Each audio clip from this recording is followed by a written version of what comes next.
Hello, welcome to the Wall-Custance Memorial Forest Tree Dedication Service. I am Betty Ann Young, co-owner of Wall-Custance Funeral Home and Chapel, along with my husband Scott.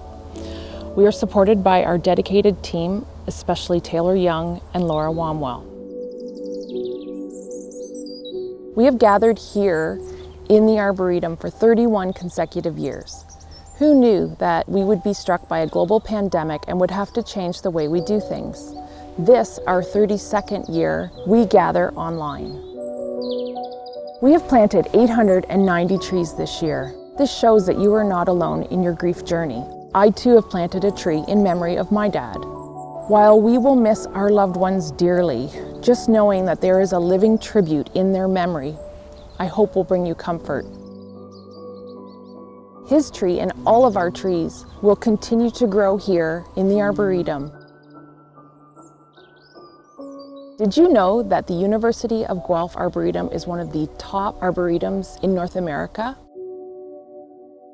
I encourage you to come for a walk, be in nature, and see our memorial trail.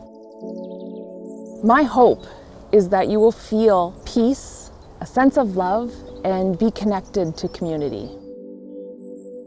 This year, the university has chosen the American elm as our dedication tree. This tree will symbolize the trees that have been planted for each individual throughout the 400 acres.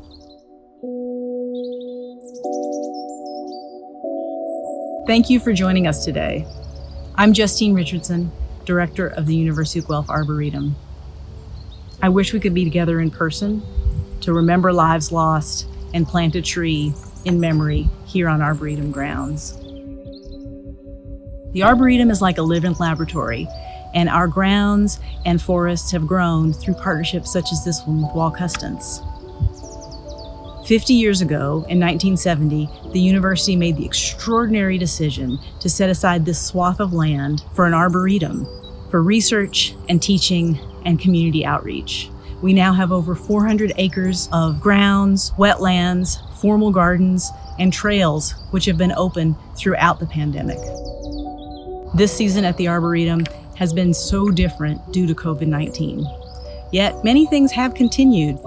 Our dedicated Arboretum staff have continued their essential work with the living collections. Together we honor lost loved ones and plant trees across the Arboretum. This year's tree is a very special one because it's part of one of our research projects, the Elm Recovery Project here at the Arboretum. When our Arboretum staff traveled across the province looking for survivor elms that were tolerant of Dutch elm disease, one special tree in Little Britain, Ontario was the most gigantic one that we found. And seed collected from that tree grown into this sapling, which now stands and represents the loved ones that we remember here today.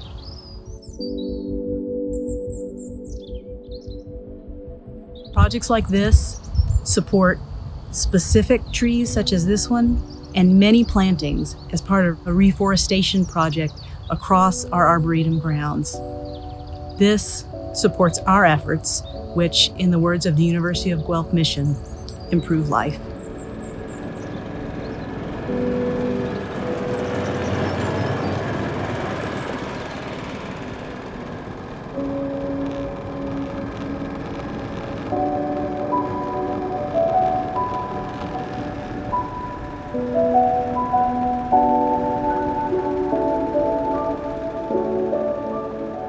Hi friends, it's good to be with you. My name is John Benham, and I'm very thankful that Betty Ann and Scott Young have invited me to share a few words on the topic of grief with you.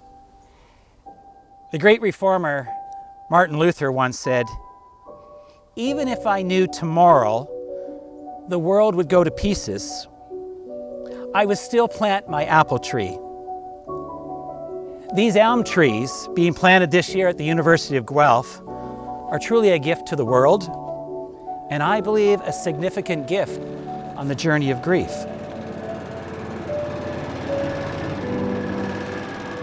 Since the beginning of the pandemic in March, there's a whole new layer of grief happening in the world.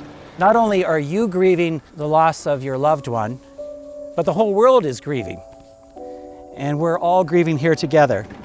And what a powerful experience it is to come together, even online.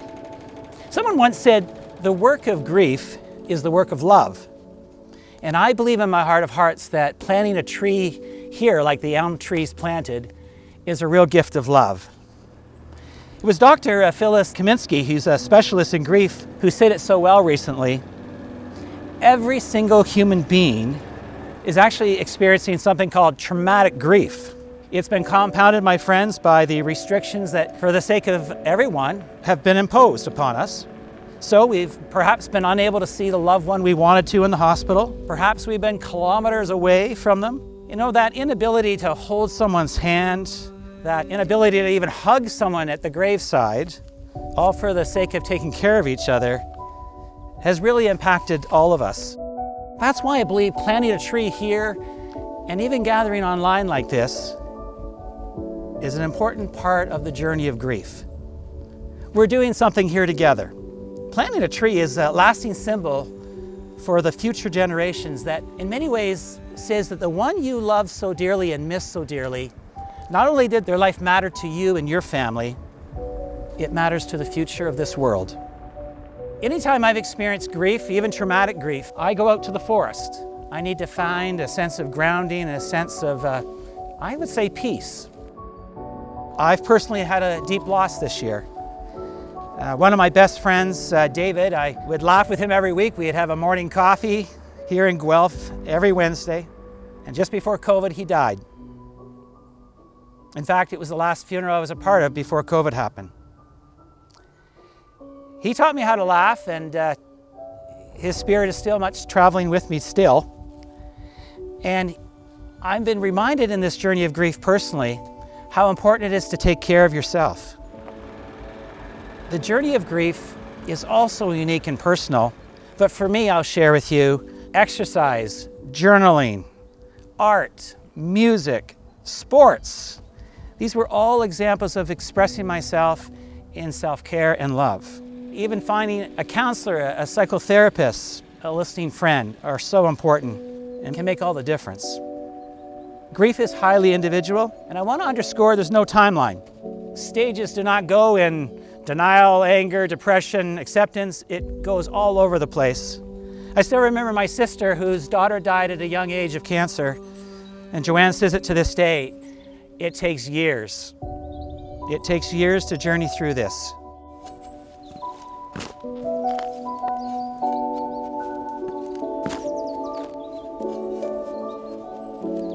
Albert Einstein once said, our death is not an end if we can live on in our children and in a younger generation.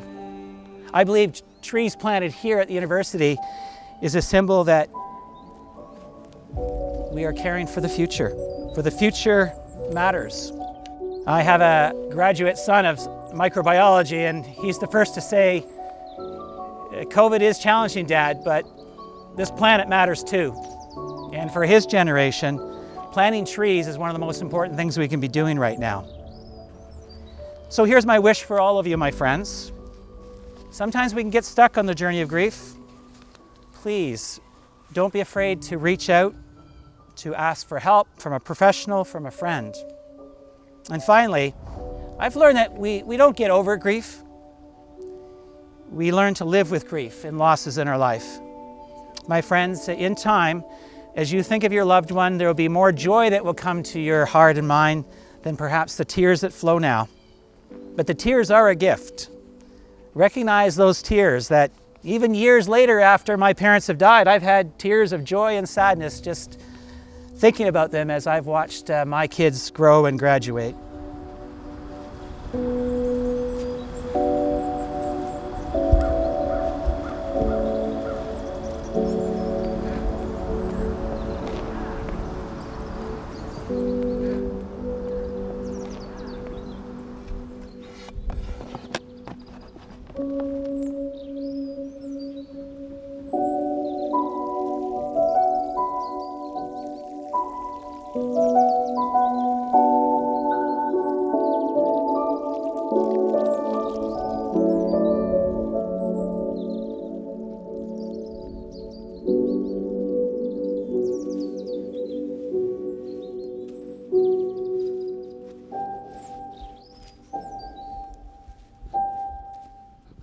So I'm going to close with this, my friends. May the road rise to meet you. May the wind always be at your back, the sunshine warm upon your faces, the rain fall soft upon your fields. And until we meet again, might God hold you in the palm of God's hand this day and forevermore.